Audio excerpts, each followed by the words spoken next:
Hi everyone, मैं CA दीपक टिब्रेवाल आप लोगों के सामने पूरा सीए फाउंडेशन का सिलेबस और सीए फाउंडेशन एग्ज़ाम का पैटर्न ये सब आपके साथ में डिस्कस करने के लिए आया हूं। दोस्तों, बहुत सारे स्टूडेंटों की क्यूरीज आ रही थी, सर सीए फाउंडेशन के एग्ज़ाम क्या है, कितने पेपर होते हैं, क्या मार्किंग होती है, क्या पासिंग क्राइटेरिया है, सर कब कब इसकी एग्ज़ाम होगी, कैसे क्या हमको देना है, हम लोग अभी 12th में हैं, हम लोगों को 12th के बाद कब इसका अटेम्प्ट मिलेगा। ये तमाम प्रश्न उनके दिमाग में जो रहते हैं वो सब प्रश्नों का सॉल्यूशन आपको इस लेक्चर में मिल जाएगा और आप लोग अपना इजीली डिसीजन ले पाएंगे कि आपको सीए फाउंडेशन में किस प्रकार एंट्री लेनी है, किस प्रकार आपको अपना रजिस्ट्रेशन कराना है। दोस्तों, सबसे पहली बात तो जो बच्चा 12th में है, अभी 12th के एग्ज़ाम दे रहा है या दे चुका है, उसको अपना रजिस्ट्रेशन कराना रहता है सीए फाउंडेशन के एग्ज़ाम में।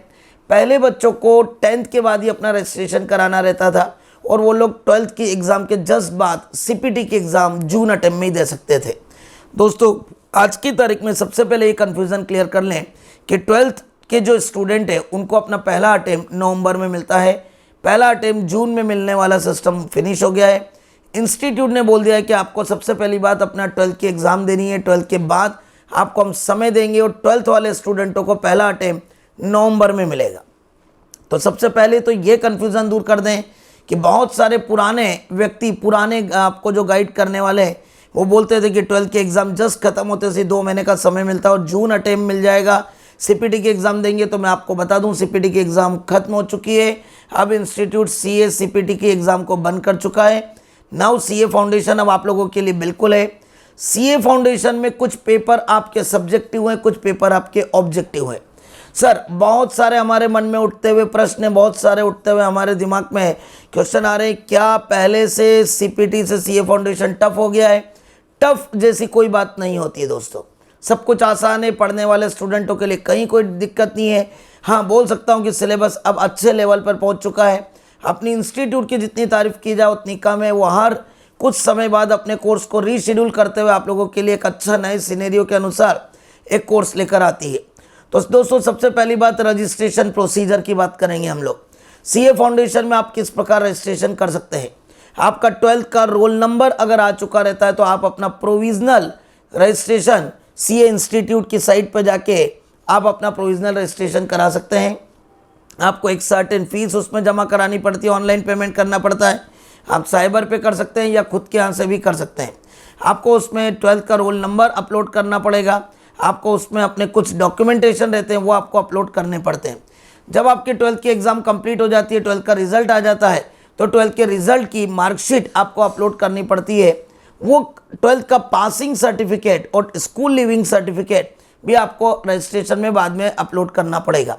तो क्या सर, अभी अगर हम लोग पहले ही इस रजिस्ट्रेशन को करवा चुके हैं तो अब 12th के रिजल्ट के बाद हमको मार्कशीट को अपलोड करना पड़ेगा? यस, फाइनल रजिस्ट्रेशन के लिए आपको वो अपलोड करना पड़ेगा। स्कूल लिविंग सर्टिफिकेट भी आपको अपलोडिंग करनी पड़ेगी, राइट, स्कूल लिविंग सर्टिफिकेट का। तो सर, अभी हम लोग अपना प्रोविजनल रजिस्ट्रेशन करा के बाद में फाइनल रजिस्ट्रेशन करा सकते हैं।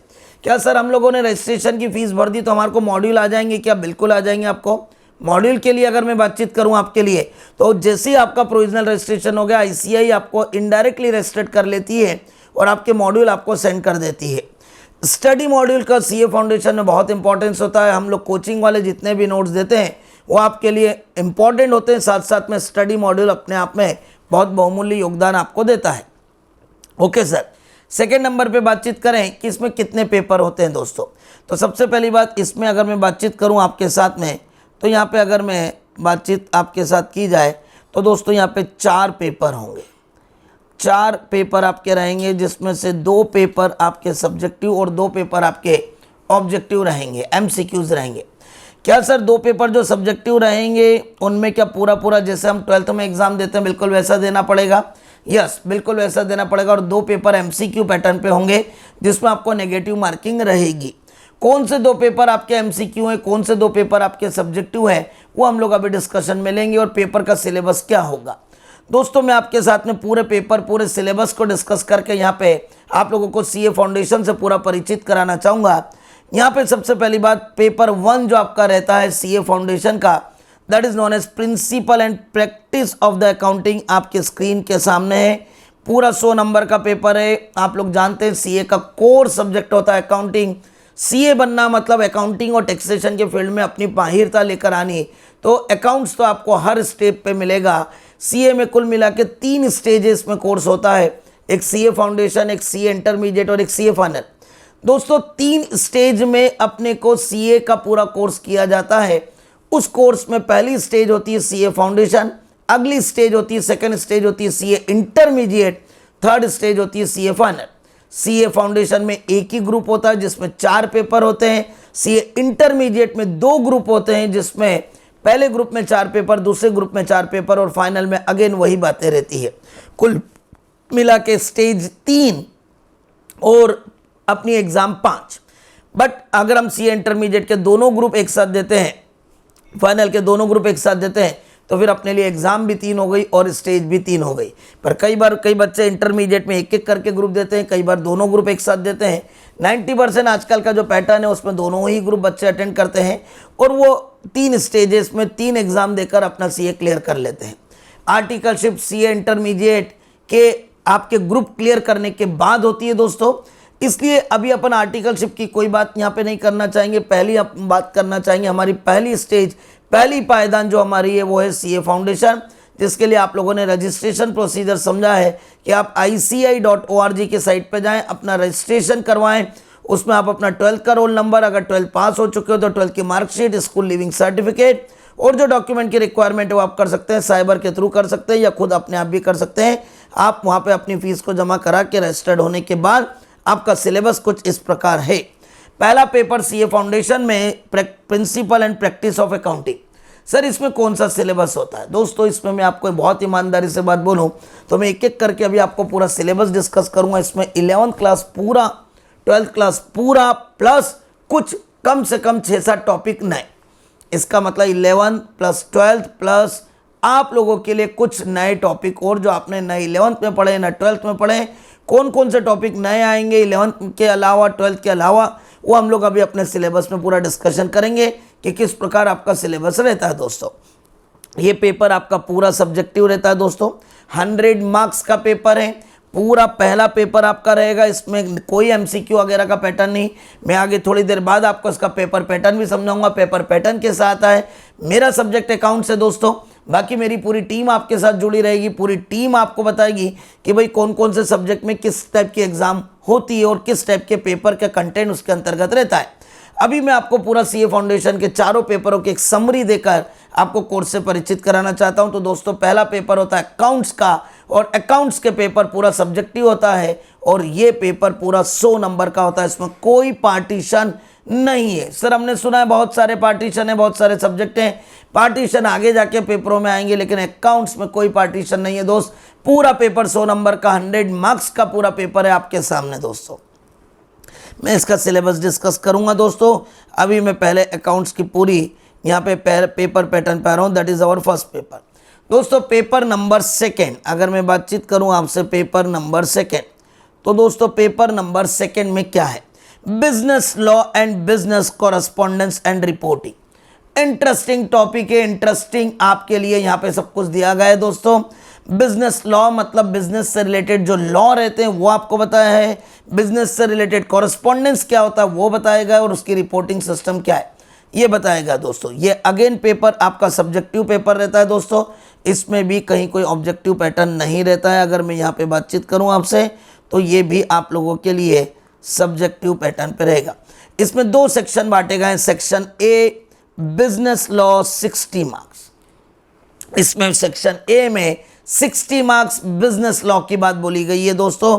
Indian contract act, sale of goods act, Indian partnership act, limited liability act, companies act, ये सेक्शन ए में दिया गया है दोस्तों। सेक्शन बी में business correspondence and reporting system में यहाँ पे आप लोगों को इसने जो चीज़ें दी गई है, पार्ट ए में कम्युनिकेशन की बात बोली गई है, इसमें आपकी कुछ स्किल बोली गई है। हमारे टीचर जो आपके साथ जुड़ेंगे बहुत ही एक्स्ट्रॉर्डिनरी कमांडिंग के साथ आपको इसका गाइडेंस देंगे दोस्तों। सेंटेंस फॉर्मेशन ये सब्जेक्ट इसलिए इंस्टीट्यूट ने जोड़ा कि कई बार हम सीए बनने के बाद हम अपनी एक कम्युनिकेशन स्किल को डेवलप नहीं कर पाते, सेंटेंस फॉर्मेशन हम लोगों के पास नहीं आते हैं, वर्ड पावर हम लोगों को आना चाहिए। तो दोस्तों कुछ इंग्लिश का इन्वॉल्वमेंट इसमें उन्होंने साथ में किया, जिससे आपकी थोड़ी सी अवेयरनेस, थोड़ा सा स्किल लेवल पे इंस्टीट्यूट ने ध्यान दिया गया है। और दोस्तों ये जो अपना सेकेंड पार्ट इसने दिया गया है पार्ट ए वाला अपना 60 मार्क्स का और सेक्शन बी जो business correspondence and reporting system है 40 मार्क्स का। तो it is divided between two part 60 marks and 40 marks. Paper एक ही होगा दोस्त, उसमें सेक्शन ए और सेक्शन बी की बातें की जाएगी। Section A business law 60 marks, section B 40 marks का यहाँ पे दिया जाएगा दोस्तों आपके साथ में। चलें दोस्त, यहाँ पे अगर मैं बातचीत करूँ आपके साथ तो यहाँ पे पेपर थर्ड की बात करेंगे। पेपर थर्ड में क्या अपने को दिया गया, इसमें सब आर्टिकल राइटिंग और तमाम चीज़ें दी गई इंग्लिश से रिलेटेड। आपको बिजनेस कॉरेस्पॉन्डेंस में थोड़ा सा कम्युनिकेशन लैंग्वेज पे ध्यान दिया गया है दोस्तों। पेपर थर्ड जिसको हम लोग अपने लेवल पर ही मानते हैं कि सर बस ये ही हमारी दुखती नस है, पर दोस्त घबराने की कोई ज़रूरत नहीं है, राइट। इजी पेपर पैटर्न पे ये एमसीक्यू आ गए अपने लिए। और पेपर 3 दोस्तों अपने लिए एमसीक्यू है। एमसीक्यू मतलब ऑब्जेक्टिव, इसमें मल्टीपल चॉइस क्वेश्चंस आते हैं, इसमें कोई सब्जेक्टिव पैटर्न नहीं है। इसमें आपका 3 पार्टीशनों को बांटा गया है। पहला बिजनेस मैथमेटिक्स, यहाँ पे पेपर 3 की बात करूँ मेरे दोस्तों, बिजनेस मैथमेटिक्स ये पहला पार्ट है, लॉजिकल रीजनिंग दूसरा पार्ट और स्टैटिस्टिक्स तीसरा पार्ट है। तो दोस्तों इसको इन्होंने 3 पार्टीशन में बांटा है। बिजनेस मैथमेटिक्स को 40 मार्क्स में बांटा है मेरे दोस्तों। बहुत ही एक्स्ट्रॉर्डिनरी कमांडिंग के साथ में आपको इसकी शॉर्ट ट्रिक बताते हुए आपको यहाँ पे हमारे सर आपके साथ में रहेंगे, हमारी फैकल्टीज की टीम आपको रहेगी यहाँ पे। बिजनेस मैथमेटिक्स सारी टीम इसमें जो भी बनाई गई है सब प्रोफेशनल टीम है। सारी टीम में चार्टर्ड अकाउंटेंट या मैथ्स मैजिशियन के तौर पे अगर मैं बातचीत करूँ एमबीए होंगे या इंजीनियर लोग होंगे और ये लोग सब पूरी टीम के साथ आपके साथ में रहेंगे, राइट। इंग्लिश में आपको एक एमबीए फैकल्टी पढ़ाएंगे, मैथ्स में आपको इंजीनियर एमबीए फैकल्टी पढ़ाएंगे, लॉ में आपको चार्टर्ड अकाउंटेंट, अकाउंट्स में आपको चार्टर्ड अकाउंटेंट, इको में आपको चार्टर्ड अकाउंटेंट और पूरी टीम बेहतरीन टीम आपके साथ जुड़ी रहेगी दोस्तों पूरे सेशन के साथ, राइट। बिजनेस मैथमेटिक्स 40 मार्क्स का रहेगा, इसमें कोई बहुत ज़्यादा नहीं। टॉपिक आपको स्क्रीन पे दिख रहे हैं, ratio analysis, equation matrices, linear inequalities, time value of money, ये सब आपको दिए हैं। Permutation, combination, sequence series, sets relationship and basic application of differentiation. दोस्तों बी पार्ट में 20 नंबर का लॉजिकल रीजनिंग। दोस्तों ये लॉजिकल रीजनिंग का पार्ट जो है ये आपके लिए जो MBA CET में चला करता था कुछ उसी टाइप की बातें यहाँ पे आएगी लॉजिकल रीजनिंग के साथ में दोस्तों। 20 मार्क्स का काफ़ी इजी पार्ट, काफ़ी इंटरेस्टिंग पार्ट जो आप लोगों के लिए रहेगा। 100 नंबर के पेपर में 40 नंबर का मैथमेटिक्स से 20 नंबर का लॉजिकल रीजनिंग है। और पार्ट सी में अगर मैं बातचीत करूं स्टैटिस्टिक्स, ये आपका यहाँ पे जो रहेगा दोस्तों 40 मार्क्स का। तो दोस्तों paper third maths, logical reasoning and statistics जो कि 100 मार्क्स का 3 पार्टीशन में 40 20 40 MCQ पैटर्न पे, कोई सब्जेक्टिव पैटर्न नहीं है विथ नेगेटिव मार्किंग।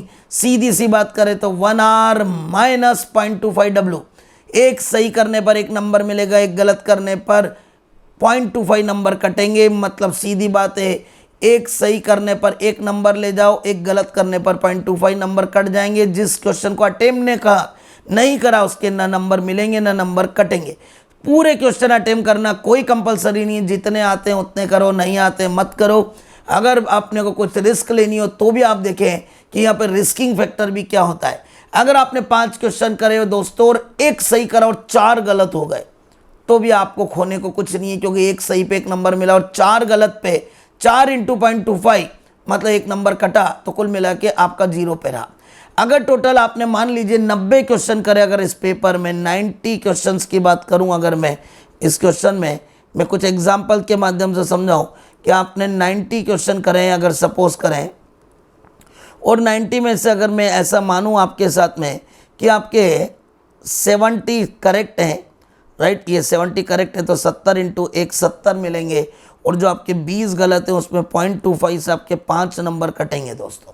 कुल मिला के आपको 65 नंबर आ जाएंगे इस पेपर। 10 क्वेश्चन जो आपने अटेम्प्ट नहीं करें उसके ना नंबर मिलेंगे ना नंबर कटेंगे। इसका मतलब जितने अटेम्प्ट करते हो आपको उसके अकॉर्डिंग नंबर मिलते हैं। 90 में 70 सही 20 गलत, 70 × 1 70 नंबर आपको मिले, 20 गलत 20 × 0.25 कटे, -5 हुए, 65 नंबर आपके पास आ गए दोस्तों। पास होने का क्या क्राइटेरिया मैं बात करूंगा, डिस्कशन करूंगा आप लोगों के साथ दोस्तों। तो पेपर 3 के बारे में हम लोगों ने बातचीत करी। पेपर 3 एमसीक्यू पैटर्न है मेरे दोस्तों, और जिसमें आपको 3 पार्टीशन है, maths, logical reasoning and statistics. 40 number का मैथ्स, 20 नंबर का लॉजिकल रीजनिंग जिसमें आपको लॉजिकल सेंस के तहत कुछ एमसीक्यू सॉल्व करना है, और 40 नंबर का स्टैटिस्टिक्स जिसमें वही mean, mode, median, correlation, regression, probability, ये सब टॉपिक आपको रहेंगे दोस्तों। पेपर 4 अगेन आपका 2 पार्टीशन में बटा है। पहला बिजनेस इकोनॉमिक्स, जो कि आप लोगों के लिए काफ़ी आसान होता है, पसंदीदा होता है, आप लोगों को काफ़ी पसंद आता है। 12th के माध्यम से आप कर चुके रहते हैं, 11th 12th में आप लोग पढ़ चुके रहते हैं दोस्तों। 60 मार्क्स का आपका इकोनॉमिक्स का पोर्शन उन्होंने दिया है, that is very much important. 60 and 40 marks में इसमें यहाँ पे आप लोगों के लिए क्या आएगा, business and commercial knowledge, that is known as business and commercial knowledge, B part. दोस्तों क्या ये क्वेश्चन, ये जो पैटर्न आएगा, क्या ये एमसीक्यू रहेगा? बिल्कुल सर, ये एमसीक्यू रहेगा। तो इसका मतलब paper 1 and 2 are the subjective, paper 3 and 4 are the MCQ objective pattern. Total चारों पेपर 40-40 नंबर के, 100 नंबर के हैं। पहला पेपर पूरा 100 मार्क्स का। मैं अगर यहाँ पे आप लोगों के साथ में एलोबरेट करूँ तो पेपर 1 आपका 100 मार्क्स का है, सब्जेक्टिव है दोस्त, अकाउंट से। पेपर 2 आपका जो है वो 100 नंबर का, इसमें 2 पार्टीशन है, 60 और 40। दोस्तों ये बिजनेस लॉ है और ये बिजनेस कॉरस्पॉन्डेंस एंड रिपोर्टिंग है दोस्तों। पक्की बात है, बिजनेस लॉ और बिजनेस कॉरस्पॉन्डेंस एंड रिपोर्टिंग है दोस्तों। ये पेपर भी आपका सब्जेक्टिव होगा। पेपर 3 आपका 100 नंबर का, अगेन इसमें 3 पार्टीशन है दोस्तों, 40 नंबर, 20 नंबर और 40 नंबर। ये मैथ्स है दोस्तों, ये लॉजिकल रीजनिंग है और ये स्टैटिस्टिक्स है। क्या दोस्तों, ये पूरा एमसीक्यू है, एमसीक्यू है। इसमें आपके मार्किंग सिस्टम क्या है, 1 आर माइनस -0.25W। इसका मतलब एक सही करने पर आपको 1 नंबर मिलेगा, एक सही करने पर आपको 1 नंबर मिलेगा और एक गलत करने पर आपको 0.25 नंबर कटेंगे। इसका मतलब formula is what, 1 are minus, ये मार्किंग सिस्टम है दोस्तों।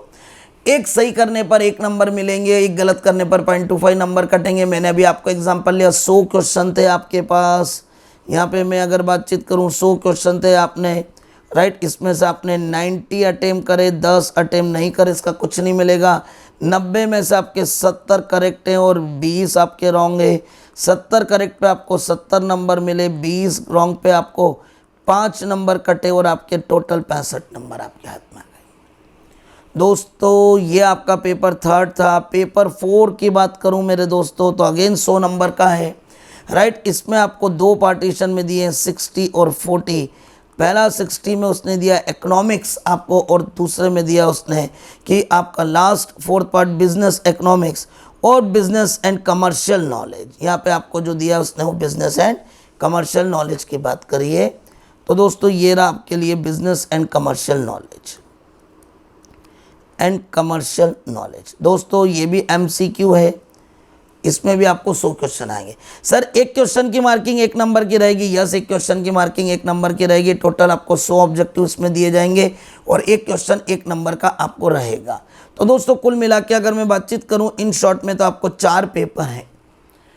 सर पास होने का क्राइटेरिया क्या है, पास कब होंगे, एग्ज़ाम कब होगी, ये कब होगा, वो कब होगा, ये सब बातें हमारे सामने रहती है। सबसे पहली बात, जो बच्चे 12th अपेयरिंग होते हैं, एग्ज़ाम साल में इसकी 2 बार होती है, एक होती है नवंबर में और एक होती है मई में।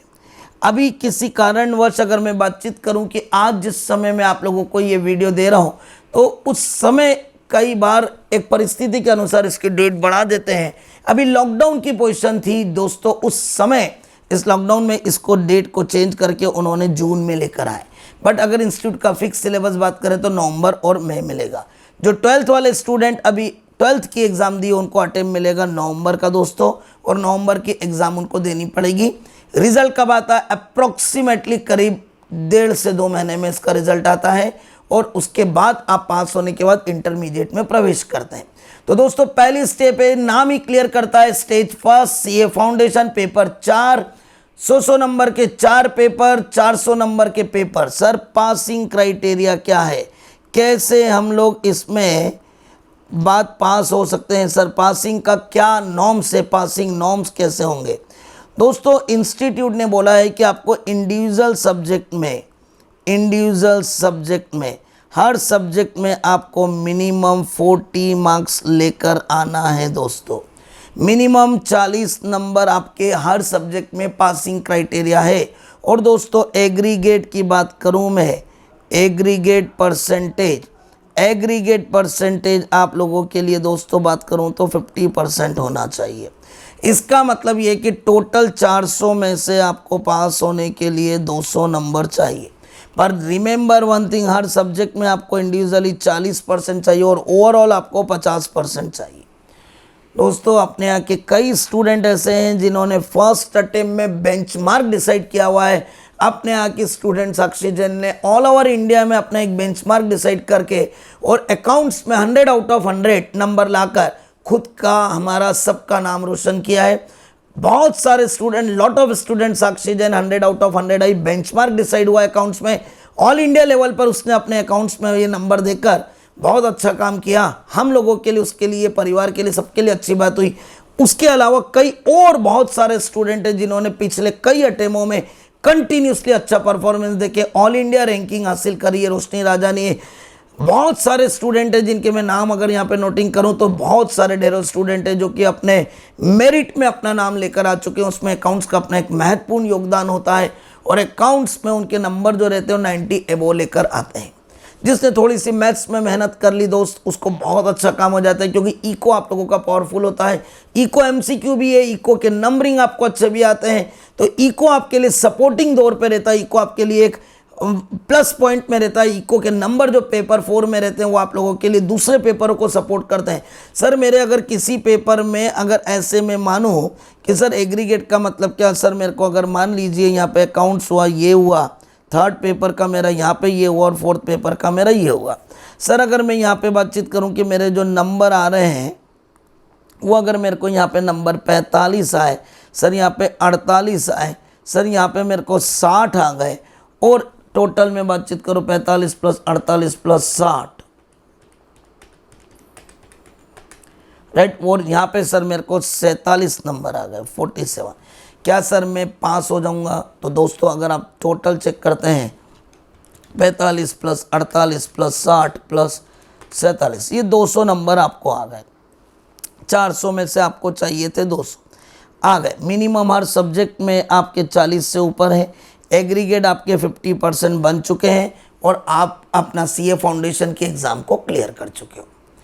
तो क्या दोस्तों हम लोगों का एग्रीगेट 50% बनाने के लिए कोई एक आध पेपर भी हमारा बेहतरीन चला गया हो, बेहतरीन 70-80 नंबर को अचीव कर गया हो, तो क्या बाकी पेपरों में अगर हमारा नॉर्मल मार्किंग भी आती है तो भी हम क्लियर कर सकते हैं? यस।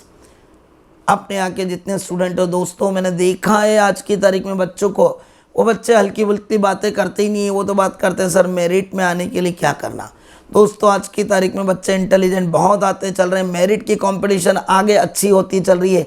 आपको मेरिट लानी है तो कम से कम आप मान के चलो 85% के ऊपर आपको बनाने पड़ेंगे। अगर आपको ऑल इंडिया टॉप रैंकिंग में आना तो 85-90% के आसपास अगर आप जाते हो तो you will achieve the merit ranking, right. बहुत सारे स्टूडेंटों ने अपने आप का नाम इसमें दर्ज कराया है। एक बार मेरिट में आपका नाम आ गया तो आपका नाम सुनहरे अक्षरों से दर्ज होता रहेगा और जीवन भर आप अपने नाम के साथ एक टैग को यूज़ करोगे कि all India rank holder CA में। फिर नौकरी आपको ढूंढेगी, आप नौकरी को नहीं ढूंढोगे। दोस्तों सीए से बढ़िया कोई कोर्स होता ही नहीं है, सबसे बेहतरीन कोर्स होता है, लॉन्ग लाइफ के लिए होता है। लोग बाग बोलते हैं कि सब सीए के कोर्स में अपॉर्चुनिटी का ढेर अपॉर्चुनिटी है, जब तक जीवन रहेगा जब तक कमाते रहोगे, इसमें कोई रिटायरमेंट एज नहीं है। दोस्तों आप जो काम करना चाहो वो कर सकते हो। आप सीए बनने के बाद अपना खुद का ऑफिस खोल के प्रैक्टिस कर सकते हो, इनकम टैक्स, जीएसटी, ऑडिट, तमाम प्रैक्टिस फाइनेंस की कर सकते हो। आप जॉब कर सकते हो अच्छी कंपनी में, आप अपना खुद का एक बिजनेस एंटरप्रेन्योर बन सकते हो, आपकी जो मर्जी हो कर सकते हो। कोई रिटायरमेंट एज नहीं, जितना नॉलेज होता है उतना आपको कमाने में मदद करेगा। Income unlimited, time unlimited, right, आपके लिए बेहतरीन सा मौका रहेगा दोस्तों, जिसको आप लोग अपनी तरह से काम कर सकते हो। लोग बाग बोलते हैं, बोले साहब क्या करना है साहब, सीए तो बहुत टफ होता है। दोस्तों कोई टाइम था जब सीए टफ होता था, आज की तारीख में तमाम फैसिलिटी, तमाम चीज़ें आपके पास अवेलेबल है। जैसे आज कई स्टूडेंट जो हमारे पास लाइव में अवेलेबल है वो तो है ही, और जो लाइव में अवेलेबल नहीं वो भी वीडियो के माध्यम से हमसे जुड़े हुए हैं। तो आज की तारीख में कोई भी टफ या कहानी हमारे पास नहीं हो सकती, और हम लोग ये बोल सकते हैं कि यस, हमने अगर ठान लिया है तो हम इसको करके रहेंगे। सुभाष चंद्र बोस बोलते थे, तुम मुझे खून दो मैं तुम्हें आज़ादी दूंगा। मैं अपने हर स्टूडेंट को एक ही लाइन बोलता हूं कि आप मुझे अपने जीवन के 4 साल दे दो, मैं आपको आपका पूरा जीवन दे दूंगा। मैं क्या दे दूंगा दोस्त, आप खुद ही अपने जीवन को अपना पूरा जीवन दे दोगे, क्योंकि आपके पास ये जो डिग्री आएगी ये अपने आप में बहुत महत्वपूर्ण डिग्री होगी, जिसमें कोई रिटायरमेंट एज नहीं है, इनकम अनलिमिटेड, स्कोप अनलिमिटेड, जितना काम कर सकते हो उतना कमाना। सर कमाई कितनी होती है? मिनिमम की तो कोई बात नहीं बोल सकता हूँ दोस्तों, मैक्सिमम की भी कोई लिमिट नहीं बोल सकता हूँ। आप में जितना टैलेंट आप उतने लेवल पर इसको अचीव कर सकते हो। तो मेरा उन सभी बच्चों से जो कभी अपना मन बना रहे हैं कि भाई मैं सीए करूं या ना करूं, तो मैं बोलूँगा निस्संदेह आप इस लाइन में आओ, हम आपके साथ हर पल हर कोशिश आपके साथ की जाएगी, और आपको इस फील्ड में बहुत अच्छे से अचीवमेंट दिलाया जाएगा। पूरे इस वीडियो को शुरू से आखिर तक देखें, आपको तमाम नॉलेज होगा, तमाम चीज़ों के बारे में आपको इन चीज़ों के बारे में बताया जाएगा कि किस तरीके से करना है। This is your first step of CA foundation. After CA foundation आपका सीए इंटरमीडिएट होगा, उसमें 2 ग्रुप होते हैं दोस्तों, फर्स्ट ग्रुप सेकंड ग्रुप। उसमें आपका पूरा पेपर 100 नंबर के रहते हैं, उसमें भी 40% मिनिमम हर सब्जेक्ट में, एग्रीगेट 50%। पूरे सीए का सिलेबस को एक ही पैटर्न पे लिया गया है। 40% इंडिविजुअल सब्जेक्ट में चाहिए, 50% आपको एग्रीगेट चाहिए। राइट दोस्तों, कहीं कोई दिक्कत नहीं है, बहुत ही आसान सा, आप अपनी मेहनत को अगर देते हैं तो कर सकते हैं, कोई दिक्कत की बात नहीं। तो मैं उम्मीद करता हूं कि मैंने आपको सीए फाउंडेशन के इन चारों पेपरों के बारे में बताया। एक हल्का सा रिवीजन बोल दूं, पेपर 1 अकाउंट से पूरा 100 नंबर का, कोई पार्टीशन नहीं, सब्जेक्टिव। पेपर 2 लॉ और बिजनेस कॉरेस्पॉन्डेंस एंड रिपोर्टिंग, ये भी सब्जेक्टिव है दोस्तों, 2 पार्टीशन में 60 और 40 मार्क्स में।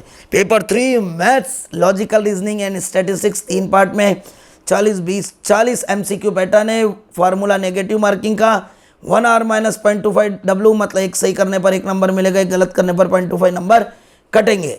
चौथा paper economics and business and commercial knowledge. तो यहाँ पे दोस्त ये भी MCQ है, इसमें भी आपको 60 और 40 मार्क्स का उन्होंने पार्टीशन दे रखा है, that is also the MCQ part, और इसमें भी 1 आवर -0.25 W का रूल लगेगा दोस्तों। तो टोटल पेपर 4, और आप लोगों के लिए इसके एग्जाम। क्या सर एक ही दिन में चारों पेपर होते? CPT में होते थे, यहाँ नहीं होते, यहाँ एक दिन में एक ही पेपर होता है। टोटल एग्जाम 8 दिन तक चलती है, हर एग्जाम के बीच में मिनिमम 1 दिन की गैप दी जाती है दोस्तों। और आपका टोटल अगर मैं बात करूं कि पहले अकाउंट्स का पेपर, फिर 1 दिन की गैप, फिर लॉ, फिर 1 दिन की गैप, फिर मैथ्स का, फिर 1 दिन की गैप, और फिर आपका business economics and business knowledge and commercial knowledge. तो दोस्तों आपको मिनिमम 1 दिन की छुट्टी मिलेगी, कभी किस्मत अच्छी हुई तो 2 दिन की भी मिल जाती है, किसी कारणवश राइट कोई त्यौहार बीच में आ गया हो तो आपको उसका भी यहाँ पे मिल जाता है। तो मेरा आप लोगों से यही कहना है कि आप लोग अगर इस कोर्स की तरफ सोच रहे हो और किसी प्रकार का कोई कंफ्यूजन हो रहा है, कोई आपका पड़ोसी बोलता है बहुत टफ है, तो आप कृपया उससे दूरी बना लें, क्योंकि शायद वो आपका हितैषी नहीं है, शायद वो आपको चाहता है कि आप उससे आगे ना निकलो। और कृपया जो भी नेगेटिव बातें करें उनसे दूर रहें, क्योंकि हमको तो दोस्तों वही काम करना है जो हमारे जीवन को एक अच्छी राह में ले जाए। शुरू में रास्ते अपने को टफ लगेंगे, लेकिन बाद में रास्ते बहुत आसान हो जाते हैं। मुझे शाहरुख खान की एक फिल्म का डायलॉग याद आ रहा है, दिल वाले दुल्हनिया ले जाएंगे, जिसमें शाहरुख खान ने जब अपने काजोल को जब आखिरी में लेकर जाता है, जब वो बोलता है, उसकी काजोल की माता जी उसको बोलती है कि बेटा तू उसको लेके भाग जा, तब शाहरुख खान अपने डायलॉग उनको बोलता है कि साहब मुझे मेरी माँ ने सिखाया था कि ज़िंदगी के हर मौके पर आपको 2 रास्ते मिलेंगे, एक कठिन और एक आसान। आसान रास्ता आपको शुरू में तो अच्छा लगेगा, लेकिन बाद में जाके निराशा होगी, और कठिन रास्ते में शुरू में आपको थोड़ी सी कठिनाइयाँ आएगी, लेकिन आखिरी में जीत आपकी ही होगी। तो दोस्तों सीए वही वाला रास्ता है जिसमें शुरू में आपको थोड़ा सा लगेगा, कई जने आपको निराशा ला के देंगे, कई जने बोलेंगे टफ है, कई जने आपको बोलेंगे कि मेरे अड़ोस पड़ोस में जो रहता है साहब उसका सीए नहीं हुआ, फाइनल नहीं हुआ, उसके बाल उड़ गए, उसके ये हो गया, उसकी शादी हो गई, उसके फलाना ढिकना। साहब वो नेगेटिव बातें कर रहे हैं, हमको उनसे दूर रहना, हमको उनसे कोई लेना देना नहीं है। शायद वो नहीं बन पाए तो हमको भी बनने नहीं दे रहे हैं। कृपया ऐसे व्यक्तियों से जो निराशा लेकर आए उनसे दूर रहें, और पॉजिटिवनेस में अपने आप को लेकर आएँ, और हम ठान लेंगे कि हम होंगे कामयाब, और हम जिस पेशेंस के साथ हम सीए फाउंडेशन को ज्वाइन करेंगे, उसी पेशेंस के साथ फाउंडेशन, इंटरमीडिएट और फाइनल को ख़त्म करके अपने आप को हम सीए की डिग्री से एक साथ में लेकर आएंगे। दोस्तों क्या सर सीए के साथ हमको बीकॉम बी करना पड़ेगा? यस दोस्तों, वो करना चाहिए कॉलेज में। अब जो इंदौर में रहते हैं, मेरे साथ में स्टूडेंट जुड़े हुए रहते हैं, उनको कॉलेजों के माध्यम से कोई तकलीफ नहीं आती है, इसलिए हम लोग कोशिश करते हैं कॉलेजों में उनका अटेंडेंस वेवर वगैरह भी फैसिलिटीज़ आजकल यूनिवर्सिटी देने लग गई जो बच्चे सीए करते हैं। तो अब बीकॉम करें, बीकॉम बीबीए करें, कुछ भी करें, कोई टेंशन की बात नहीं है। बीकॉम में बहुत सारे पार्टीशन है, कोई भी करे कोई तकलीफ नहीं। फिर भी मेरा सजेशन होता है बीकॉम में टैक्सेशन करना चाहिए। उसके बारे में आप मेरे से पर्सनली बात कर सकते हैं, मैं यहाँ पे अभी उसके बारे में बहुत ज़्यादा नहीं बोलना चाहूँगा। बट हाँ, आपको बीकॉम पैरेलल करना पड़ेगा ऐसे कॉलेज से जिसमें ज़्यादा जाने की ज़रूरत नहीं हो, क्योंकि आपका पूरा फोकस दोस्तों सीए फाउंडेशन के कोर्स पर होना चाहिए। कितना टाइम मिल रहा है दोस्तों? अगर आप अभी से पढ़ना चालू करते हैं तो आपका कौन सा टाइम उसके ऊपर डिपेंड करता है। इसका सिलेबस मुख्यतः कोचिंग के तौर पर अगर मैं बातचीत करूँ तो आपका करीबन 3.5 से 4 महीने चलता है। अकाउंट्स के लेक्चरों की अगर मैं बात करूं तो करीबन 120 to 130 लेक्चर्स मेरे इसमें रहते हैं, 130 लेक्चर्स के आसपास, जिसमें तमाम चीज़ों के साथ मैं आपको कराऊंगा। किस किताब में से कराएंगे, काय में से कराएंगे, कैसा पेपर आता है, तमाम उठते हुए अपने दिमाग में प्रश्न आ रहे हैं जो अब मैं आगे आप लोगों के लिए लेता हूँ। मैं सीए दीपक टिब्रेवाल आप लोगों के साथ में अकाउंट्स का डिस्कशन करना चाहूँगा। अभी मैंने ओवरऑल आपको चारों पेपरों के बारे में बताया है। अब मैं अपने सिलेबस, अपने सब्जेक्ट पे आता हूँ। बाकी रिलेटेड फैकल्टी आपको अपने आप में गाइड करती है। मैं आपको यहाँ पे जो देना चाहता हूँ वो मेरे सब्जेक्ट अकाउंट्स को लेना चाहता हूँ, जिसको मैंने अपने नोट्स के माध्यम से भी यहाँ पे ले रखा है। That is our syllabus.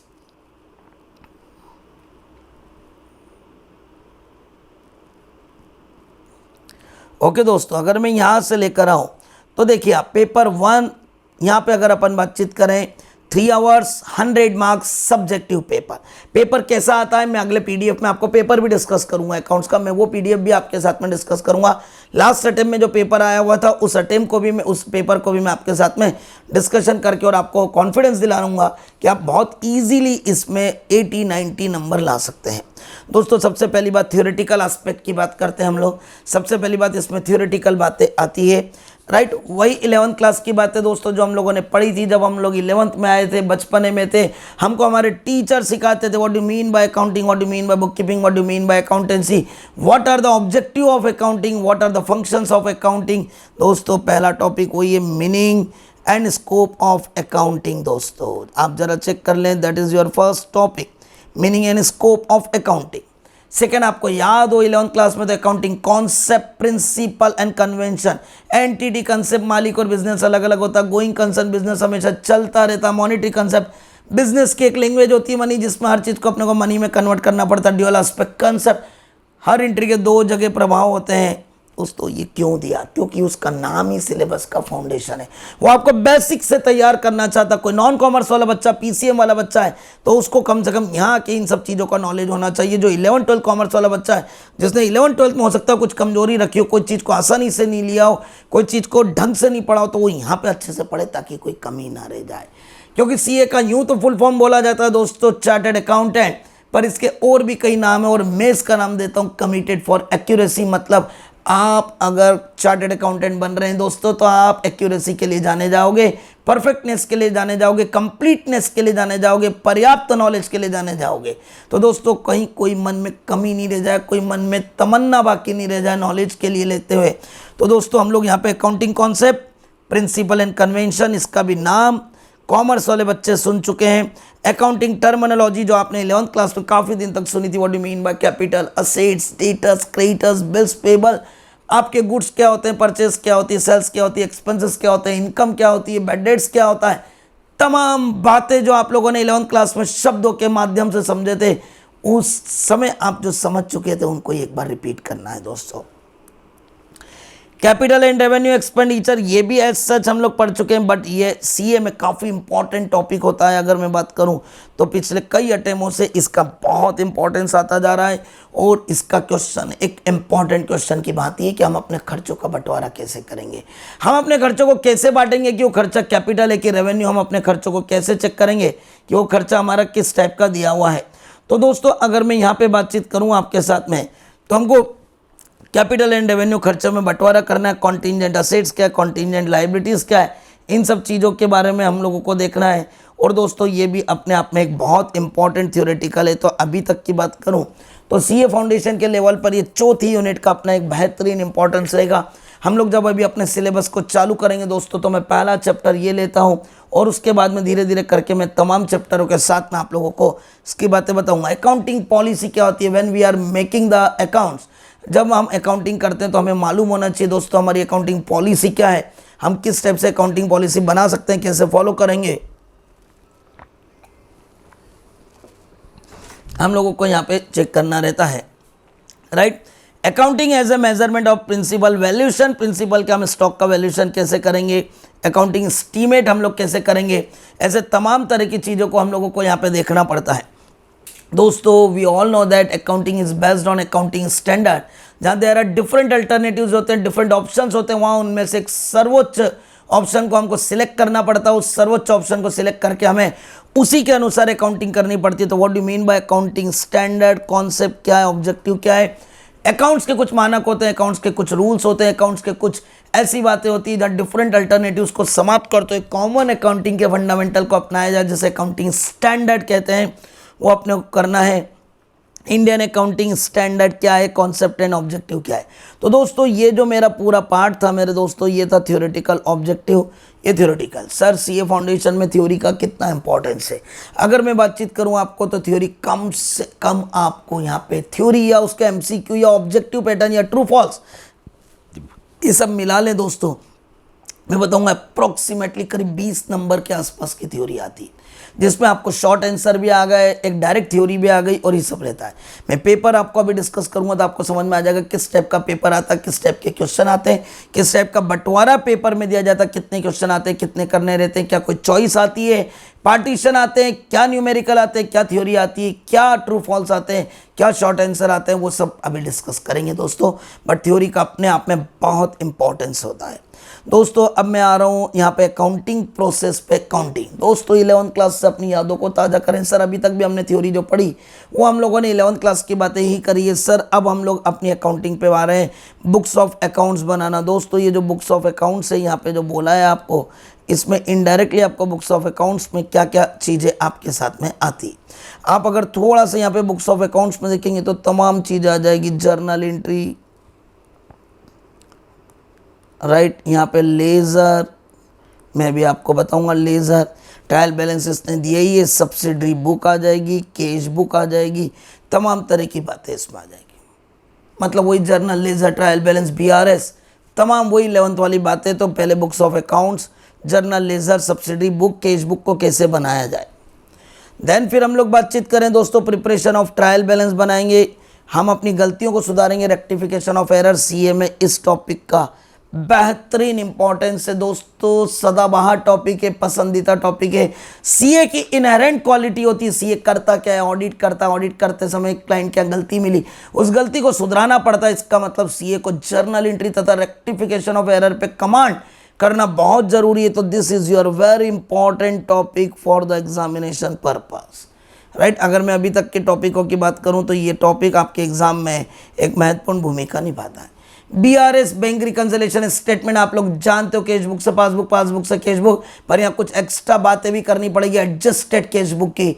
और दोस्तों बीआरएस क्यों बनाया जाए, बीआरएस किस तरीके से बनाया जाए, कितनी बार बीआरएस बनाया जाता है, कैसे कैसे बीआरएस बनाया जाता है, what do mean by adjusted cash book, what are the error done by the bank, error committed by us, ऐसे क्या चीज़ हो रही है दोस्तों, ये हम लोगों को बीआरएस के माध्यम सीखना है। इन्वेंट्री वैल्यूएशन, ये आप लोगों के लिए नया टॉपिक है, ना आप लोगों ने 11th में पढ़ा है, ना आप लोगों ने 12th में पढ़ा है दोस्तों। This is all together new topic जो आप लोगों ने कभी नाम नहीं सुना है।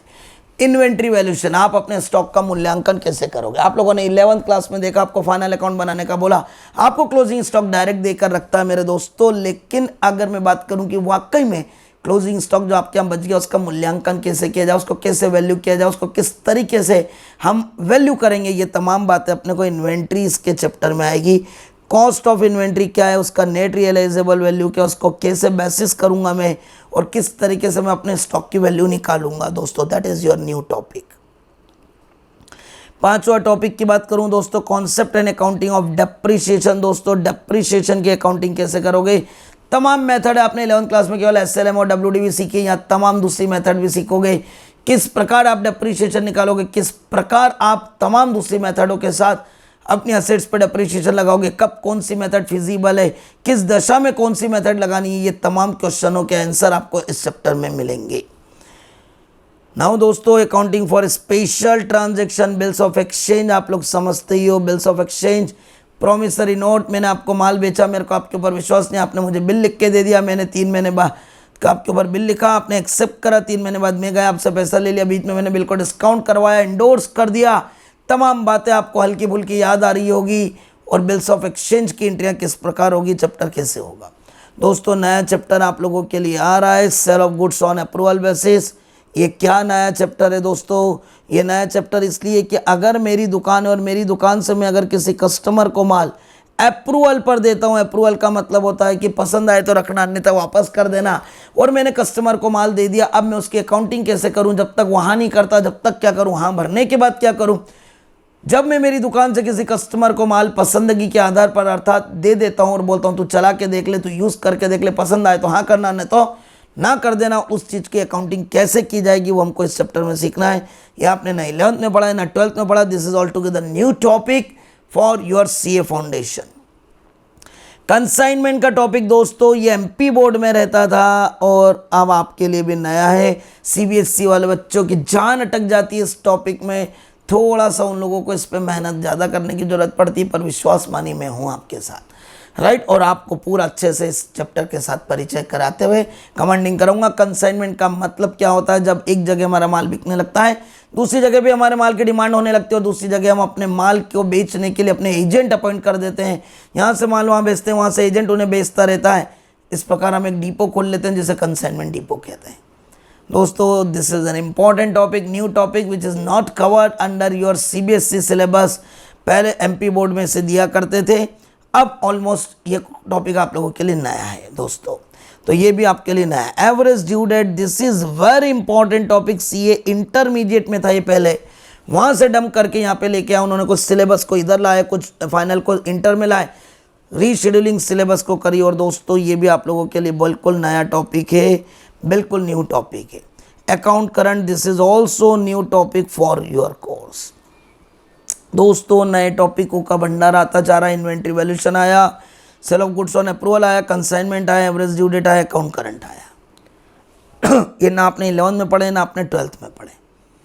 दोस्तों, अब आते हैं अपन अपने मेन, जिसको बात करें इम्पॉर्टेंट ए ग्रेड टॉपिकों पे। ए प्लस ग्रेड इम्पॉर्टेंट एग्जाम में ए प्लस ग्रेड, राइट। ये जो 4 आपको जो यहाँ पे टॉपिक दिए जा रहे हैं दोस्तों, ये सब आपके सीए फाउंडेशन के लिए कीमती टॉपिक है। मैं आपको सिलेबस जब पढ़ाऊंगा तो आपको बताऊंगा इनका इंपॉर्टेंस क्या होता है।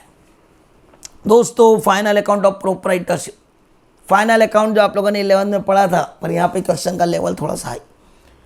ट्रेडिंग P&L, बैलेंस शीट, इसमें नई बातें भी सीखोगे। मैन्युफैक्चरिंग अकाउंट कैसे बनाना है दोस्तों, बहुत इंपॉर्टेंट है। Final account of partnership, of sole proprietorship. Partnership बिल्कुल वही, पहले इंट्रोडक्शन फाइनल अकाउंट, बट यहाँ थोड़ा लेवल हाई। यहाँ पे हम लोगों को फुल फ्लेश क्वेश्चन भी करना होंगे, ट्रेडिंग P&L, बैलेंस शीट भी बनानी पड़ेगी। हम P&L एप्रोप्रिएशन और पार्टनर्स कैपिटल के साथ साथ यहाँ पे फुल फ्लेश फाइनल अकाउंट भी करेंगे, because the here word is given is final account of partnership. It include trading account, P&L appropriation, partners capital and balance sheet, all the 5 accounts. Partnership का admission, retirement, death, ये सब आएगा, right. और including goodwill, introduction of LLP and distribution of LLP of the partnership, ये थोड़ा सा नया आपके लिए।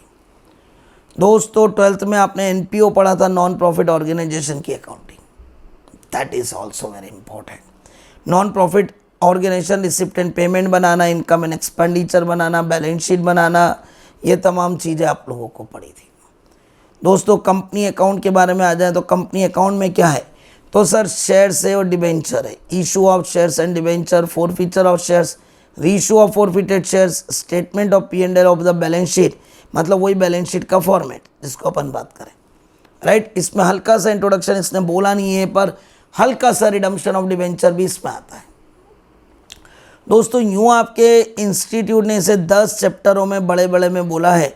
अगर मैं इसको पूरे सिलेबस वाइज बात करूं, एक एक टॉपिक वाइज बात करूं, तो करीब 31 टॉपिक है। कुछ टॉपिक इसमें से पहले थे कोर्स में जो हटा दिए गए दोस्तों, जैसे रॉयल्टी का टॉपिक था, हटा दिया है। जॉइंट वेंचर का टॉपिक था, हटा दिया है।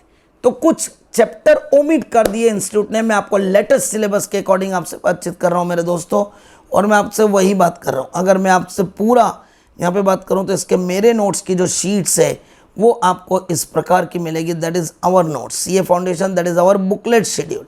ये जो मैं आपको जो शेड्यूल दूंगा ये इस बुकलेट में, इसमें और आपके लिए नंबर ऑफ क्वेश्चंस बढ़ते जा रहे हैं, पेज नंबर आपके और बढ़ चुके हैं, करीबन आपके 250, 300, 400 पेज तक इसमें जा रहे हैं, क्योंकि मैंने इसमें आरटीपी और इन्वॉल्व कर दिया, स्कैनर को और इन्वॉल्व कर दिया, बहुत सारी नई बातों को मैंने इसमें और इन्वॉल्व कर दिया दोस्तों।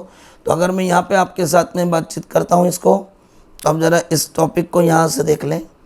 पहला यहाँ पे, ये मैं यहाँ पे लिख देता हूँ।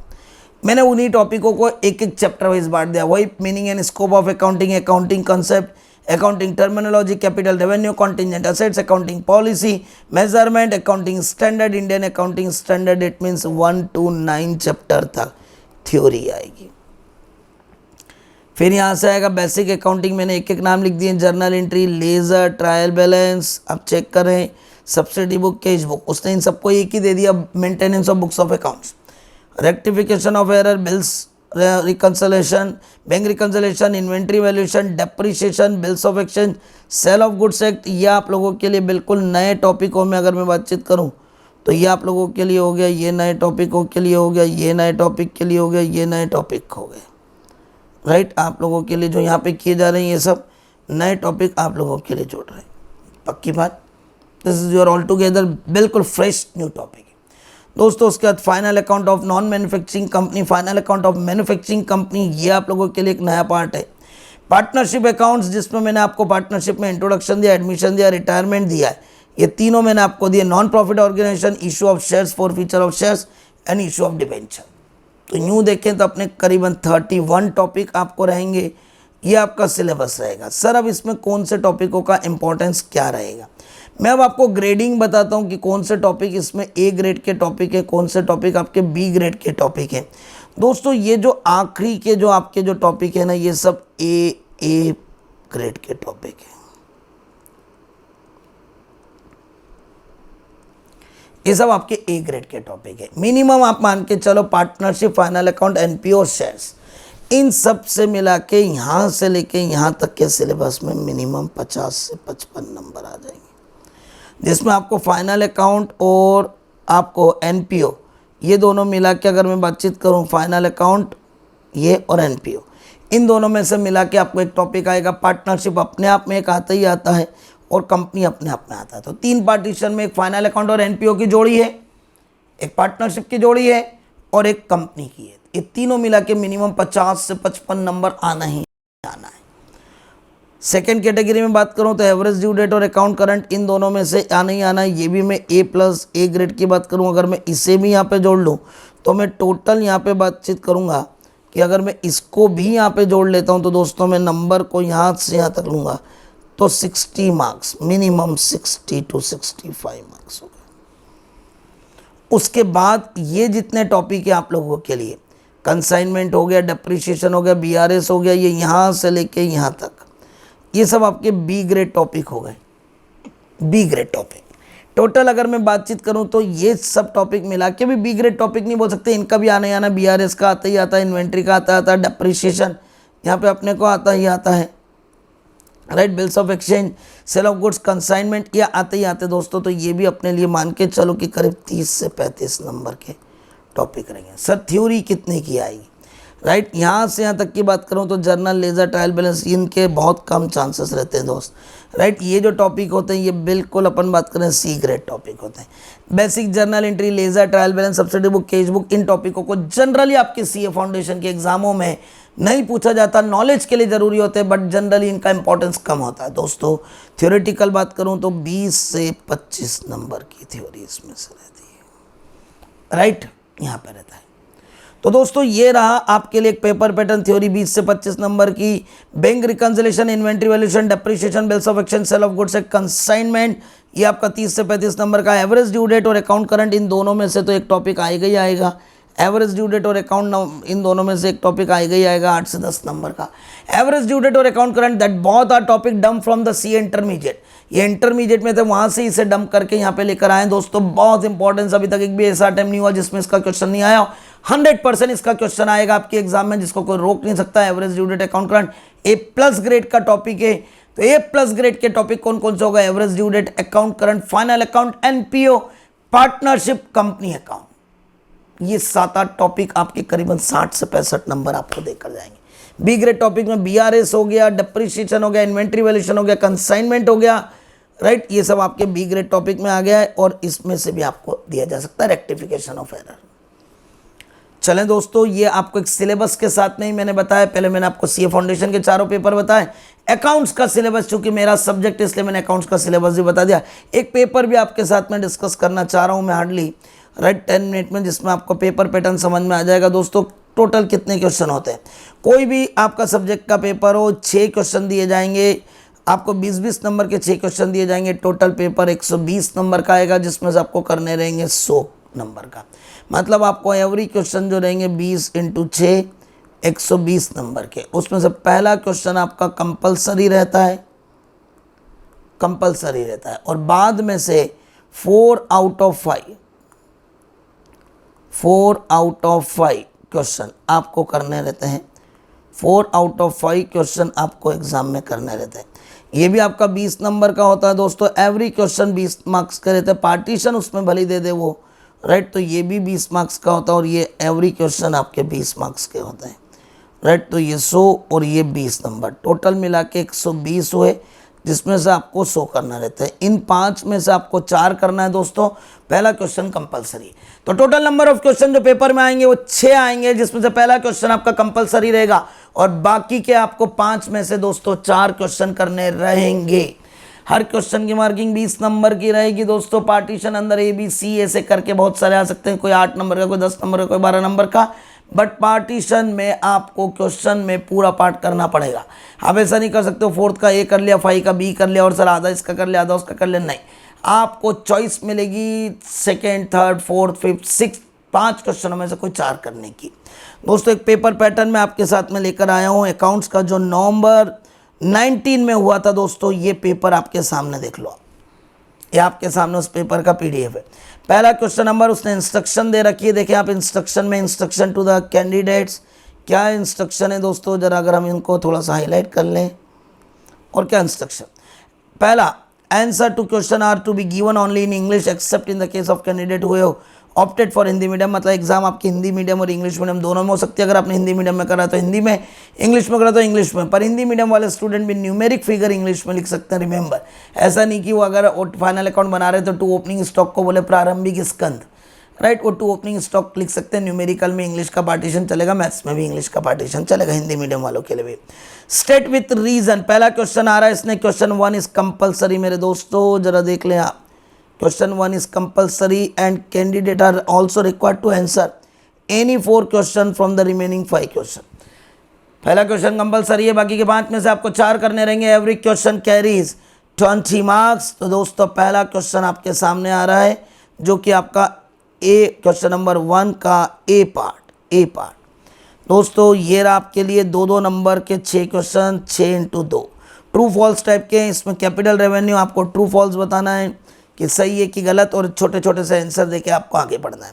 ये ट्रू फॉल्स का आंसर देने के लिए आपको बहुत जरूरी कि एक चैप्टर को डेप्थनेस में सुनना, नॉलेज आपका अच्छे से हो। बी पार्ट में प्योरली थ्योरी आती, प्योर थ्योरी 4 नंबर की, ये रही 4 number. Distinguish between provision and contingent liability, और एक 4 नंबर का सी पार्ट में यहाँ पे आपको एक न्यूमेरिकल होता है। तो दोस्तों ये बी पार्ट, ये सी पार्ट। तो पहला क्वेश्चन नंबर 1 अगर मैं बातचीत करूँ आपसे, क्वेश्चन नंबर 1, राइट, 3 पार्टीशन में हो गया मेरे दोस्तों। यहाँ पे क्या 3 पार्टीशन हुआ जरा बताओ, 12 + 4 + 4 कंपलसरी, प्योरली थ्योरेटिकल, कोई प्रॉब्लम नहीं। क्वेश्चन नंबर 2 से अब आपके न्यूमेरिकल चालू हो गए। सबसे पहली बात, क्वेश्चन नंबर 2 में आपको काय का टॉपिक दिख रहा है, बैंक रिकंसिलेशन। आप देख रहे हैं बैंक रिकंसिलेशन, मतलब क्वेश्चन नंबर 2 का ए पार्ट बैंक रिकंसिलेशन, आपको कितने नंबर का दिया हुआ है जरा चेक कर लें, 10 मार्क्स का। क्वेश्चन नंबर 2 का बी पार्ट आपको दिया है रेक्टिफिकेशन ऑफ एरर का, following without suspense with suspense, आपको याद हो। इसका मतलब है क्वेश्चन नंबर 2 में आपको जो दिया हुआ है, मैं अगर यहाँ पे पेपर लेता चलूँ आपके साथ में, तो क्वेश्चन नंबर 2 ए पार्ट जो आपका आया वो आया BRS का, और बी पार्ट जो आपका आया वो आपका आया रेक्टिफिकेशन ऑफ एरर का दोस्तों, 10 मार्क्स और 10 मार्क्स। राइट, ये आपका पेपर चलता चल रहा है। Right, question number 3, question number 3 को अगर मैं आपको एक एक टॉपिकों को बताता चलूँ, क्वेश्चन नंबर 3 ये आपका पहला पार्ट, ये कंसाइनमेंट का दोस्तों, कंसाइनमेंट का 10 नंबर का, ये 10 नंबर का। क्वेश्चन नंबर 3 का बी पार्ट आपको दिया है इसने 5 मार्क्स का दोस्तों, sale of returnable basis, 5 marks का। इसमें सी पार्ट में आपको दिया है एवरेज ड्यू डेट का दोस्तों, ये आपको जो दिया हुआ है दोस्तों इसने एवरेज ड्यू डेट का दिया। तो दोस्तों क्वेश्चन नंबर 3 में 3 पार्ट है, 10, 5, 5। तो यहाँ पे अगर मैं बातचीत करूँ आपसे, सब न्यूमेरिकल चल रहे हैं दोस्तों। और क्वेश्चन नंबर यहाँ पे 3 में A part consignment 10 marks, B part sale of goods on approval basis,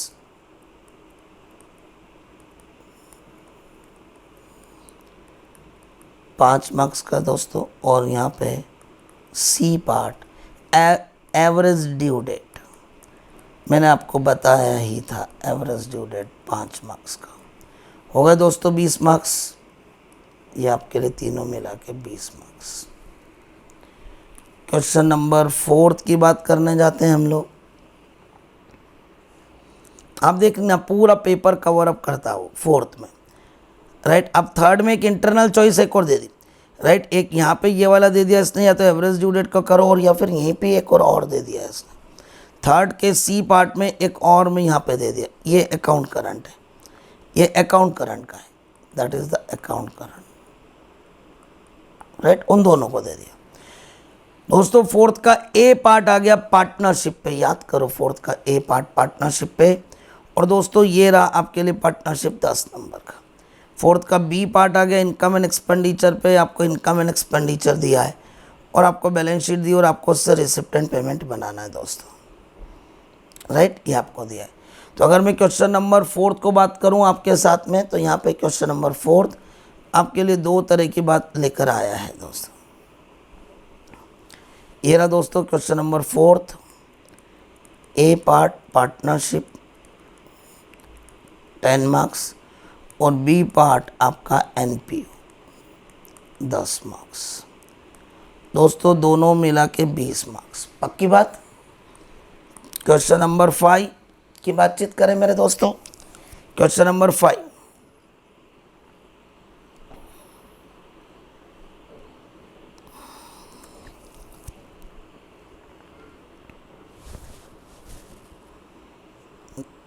चलें दोस्तों, ये आ गया आप लोगों के लिए दोस्तों क्वेश्चन नंबर 5। थोड़ा सा ध्यान देना।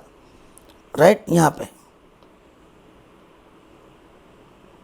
राइट 5 का ए पार्ट आप देख सकते हैं, ट्रायल बैलेंस दिया हुआ है, मतलब आपके दिमाग में आ रहा है फाइनल अकाउंट बनाना है। 5 मार्क्स का फाइनल अकाउंट ये रहा। राइट, 5 मार्क्स का ये रहा, मतलब कुल मिला के दोनों बोल दें तो 5-5 मार्क्स के दोनों हैं। तो 5 मार्क्स का ए, 5 मार्क्स का बी पार्ट, दोनों ही फाइनल अकाउंट है। और सी पार्ट में उसने अपने को जो दिया है दोस्तों, वो अगेन उसने अपने को रिवाइज बैलेंस शीट का ही दिया है, मतलब यहाँ पे अगेन उसने फाइनल अकाउंट, मतलब तीनों पार्टीशन उसने अपने को फाइनल अकाउंट के दिए हुए हैं दोस्तों। बहुत बढ़िया क्वेश्चन के तौर पे दिया है ये पार्ट भी। राइट, तो A part, B part, C part, पूरा क्वेश्चन समर्पित हो गया आप लोगों के लिए फाइनल अकाउंट पे। राइट, तो 5th question purely final account को बोल दिया उसने, NP interest on capital, depreciation, P&L, और ये रहा। तो दोस्तों question number 5 purely final account पे आ गया, और लेकिन 3 क्वेश्चन उसने फाइनल अकाउंट के दे दिए दोस्तों। तो अगर आप यहाँ पे देखते हैं question number 5, A part, B part और C part final account. 3 question बना दिए, 5 मार्क्स, ये 5 मार्क्स सेकंड मैन्युफैक्चरिंग अकाउंट पे और 10 marks including rectification of error पे। ये बहुत सिंपल है, ये सिंपल, ये थोड़ा सा अच्छा दिया था दोस्तों। क्वेश्चन नंबर 6 लास्ट, आप समझ सकते हैं काय पे आएगा, कंपनी अकाउंट, बचा ही वही है अपने पास, कंपनी अकाउंट। तो एक लास्ट क्वेश्चन आपके लिए जो आएगा बिल्कुल प्योरली कंपनी अकाउंट पे आएगा। आप क्वेश्चन को देखेंगे जो अभी पेपर हुआ था दोस्तों, देखो आप कंपनी अकाउंट, ये रहा company account, B limited issued the shares, आपको डिस्काउंट पे करना है, फोरफिटेड, प्रीमियम की बातचीत करिए, कोई दिक्कत की बात नहीं। और एक थ्योरी आ गई पेरियोडिक और परपेचुअल इन्वेंटरी सिस्टम। मैं अगर आपके साथ में बातचीत करूं तो क्वेश्चन नंबर 6 2 पार्ट में दे दिया उसने अपने को, 15 मार्क्स और 5 मार्क्स। दोस्तों ये पार्टीशन 15, 5, 10, 5, 5, 10, 10 ये सब उसकी इच्छा पर है, वो चाहे तो इसमें बड़ा क्वेश्चन भी दे सकता है 20 नंबर का, चाहे तो 2 पार्टीशन भी कर सकता है एज पर हिज चॉइस, और वो यहाँ पे कर सकता है 15 मार्क्स, राइट। यहाँ पे अगर मैं बातचीत करूँ आपके साथ तो पहला उसका जो पार्ट रहेगा ए पार्ट दोस्तों शेयर्स का टॉपिक है 15 मार्क्स, और B part inventory valuation, inventory, और इसकी थ्योरी है ये 5 मार्क्स की। और दोस्तों दोनों को मिला लिया जाए अगर तो ये 20 मार्क्स का। अगर मैं आपके सामने पूरा सिलेबस यहाँ रख दूँ तो ये रहा क्वेश्चन नंबर 1, 12, 4, 4 थ्योरी, मतलब अगर मैं टोटल बात करूँ तो 25 मार्क्स की थ्योरी आ गई दोस्तों, 20 नंबर की ये थ्योरेटिकल पार्ट हुआ, 5 नंबर का यहाँ थ्योरेटिकल पार्ट हुआ, कुल मिला के थ्योरी 20 से 25 नंबर की। मैंने आपको बोला ही था, कुल मिला के मैंने बोला था फाइनल अकाउंट, पार्टनरशिप और एनपीओ, एवरेज ड्यू डेट, ये सब मिला के करीब 55 से 60 नंबर मैंने आप लोगों के साथ शेयर करे थे, देख लो आप लोग। 20 नंबर पार्टनरशिप और एनपीओ हो गया, 20 नंबर फाइनल अकाउंट हो गया, 20 नंबर शेयर्स और ये हो गया, और 5 नंबर ये हो गया। यहाँ से 5 नंबर इन्वेंट्री को हटाऊँ तो 5 नंबर ये हो गया। मतलब अगर मैं बात करूँ final account, NPO, partnership, right, company, average due date और अकाउंट करंट, दोस्तों ये जो टॉपिक मैंने आपसे वादा किया था A+ ग्रेड के हैं, तो दोस्तों ये A+ ग्रेड के और ये 60 मार्क्स के हैं। देखो 20, 20, 15 और ये 5। बी ग्रेड टॉपिक में मैंने आपको बोला था कंसाइनमेंट, देख लो 10 नंबर का आ गया, सेल ऑफ गुड्स 5 नंबर का आ गया आपको, इन्वेंट्री वैल्यूएशन 5 नंबर का आपको आ गया, राइट। आप देखते चले 10, 5 यहाँ पे हो गया आपके लिए, एनपीओ, शेयर्स और ये सभी चीज़ मिला के, रेक्टिफिकेशन ऑफ एरर और बीआरएस ये रहे, वही मैंने बोला 20 नंबर कहाँ गए, तो 20 नंबर ये रहे दोस्तों, और बाकी के 20 नंबर ये रहे। 20 बी ग्रेड टॉपिक आपका 40 नंबर का। और दोस्तों थ्योरी आपके लिए जो हुई वो सी में बात करूं तो थ्योरी आप लोगों के लिए सी ग्रेड टॉपिक, और ये आपकी 20 मार्क्स की आ गए, 20 से 25, चेक कर लें। तो दोस्तों इसीलिए मैंने आप लोगों को पूरा सिलेबस समझाया। वंस अगेन आप लोगों को सीए फाउंडेशन का ब्रॉडली 1 मिनट में पूरा रिवाइज करूं तो total paper 4, accounts, law, maths, eco, partition कई पेपर में दिए, कई में नहीं दिए, 2 paper subjective, 2 paper objective. Pass होने के लिए इंडिविजुअल सब्जेक्ट में 40%, एग्रीगेट 50%, बहुत ही सस्ता कोर्स, बहुत ही इकोनॉमिक कोर्स, बहुत ही valuable course. 3 step, CA foundation, CA intermediate, CA final, foundation pass होके इंटर, इंटर पास होके फाइनल। 3 स्टेप में आपको एग्जाम देनी है, टोटल 5 आप दे सकते हैं 3 एग्जाम में और खेल खत्म कर सकते हैं। पास होने का क्राइटेरिया इंडिविजुअल सब्जेक्ट 40%, एग्रीगेट 50%। और इसी के साथ अगर मैं आपको बोलूं तो आप पूरे सिलेबस को चेक करोगे तो आपको पूरे सिलेबस में लगेगा कि सर अकाउंट्स तो अभी हमने आपने समझाया, हमको लगा कि सर हम इजीली कर पाएंगे, लेकिन दोस्तों इजीली के साथ साथ मेहनत करनी। कहते हैं सबसे अच्छा दोस्ती सबसे बड़ा दुश्मन होता है, जिस पर हम सबसे ज़्यादा भरोसा करते हैं वही हमें धोखा देता है, और जिससे हम थोड़ा डरते हैं शायद वही कभी हमारा मददगार होता है। तो कई बार ऐसा होता है कि हम अकाउंट्स को अपना ओवर कॉन्फिडेंस मानकर हम करते हैं और वो हमें धोखा दे देता है, और मैथ्स जिससे हम डरते हैं और वो हमें हमारा दोस्ती बन के सहायता देता है। तो दोस्त कब कौन सहायता करे कब कौन नहीं करे हमें उससे मतलब नहीं, हमें तो मतलब इस चीज़ से कि हमें एक एक पेपर को अच्छे से करना है। मैं इसकी अभी ऑनलाइन और ऑफलाइन दोनों बैचेस चालू कर रहा हूं दोस्तों।